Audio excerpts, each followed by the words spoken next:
ଶ୍ରୀ ଶ୍ରୀ ଶନିଶ୍ଚର ଦେବଙ୍କ ଷଷ୍ଠ ବାର୍ଷିକ ମହାଯଜ୍ଞ ଅନୁଷ୍ଠିତ ମାହାଙ୍ଗା ଭଦ୍ରେଶ୍ୱର ପଞ୍ଚାୟତ ସାହାନିଆଜପୁରଠାରେ ଶୁକ୍ରବାର ଦିନ ଶନିଶ୍ଚର ଦେବଙ୍କ ଷଷ୍ଠ ବାର୍ଷିକ ମହାଯଜ୍ଞ ନିମନ୍ତେ କଳସ ଶୋଭାଯାତ୍ରା ଅନୁଷ୍ଠିତ ହୋଇଥିଲା। ଏହି କଳସ ଶୋଭାଯାତ୍ରା ମଙ୍ଗଳାଙ୍କ ପୀଠ ପୁଷ୍କରିଣୀରୁ କଳସରେ ଜଳ ଉଠାଇଥିଲେ 30ରୁ ଉର୍ଦ୍ଧ୍ୱ ମହିଳାମାନେ।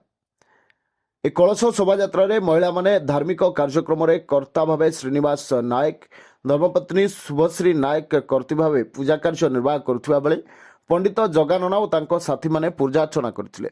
ଶନିଶ୍ଚର ଚରଣାଶ୍ରିତ ଗ୍ରାମବାସୀ ବୃନ୍ଦ ପରିଚାଳନାରେ ପୂର୍ଣ୍ଣ ସହଯୋଗ କରିଥିଲେ। 25/4/2026 ଶନିବାର ଦିନ ଭଦ୍ରେଶ୍ୱର ସାହାନିଆଜପୁରଠାରେ ଗ୍ରହରାଜ ଶନିଦେବଙ୍କ ପାଖରେ ହଜାର ହଜାର ଭକ୍ତଙ୍କ ଭିଡ଼ ଲାଗିଥିଲା। ଭୋର ସମୟରୁ ଭକ୍ତମାନଙ୍କ ଭିଡ଼ ଦେଖିବାକୁ ମିଳିଥିଲା। ଅନୁଷ୍ଠାନ ତରଫରୁ ପ୍ରସାଦ ସେବନ ଓ ଦହି ପାଣିର ବ୍ୟବସ୍ଥା କରାଯାଇଥିଲା। ସବୁ ବର୍ଷ ପରି ଏହି ବର୍ଷ ବି ଶାନ୍ତି ଶୃଙ୍ଖଳାର ସହିତ ଗ୍ରହରାଜ ଶନିଦେବଙ୍କ ପାଖରେ ଭକ୍ତମାନେ ଜଳାଭିଷେକ କରିଥିଲେ।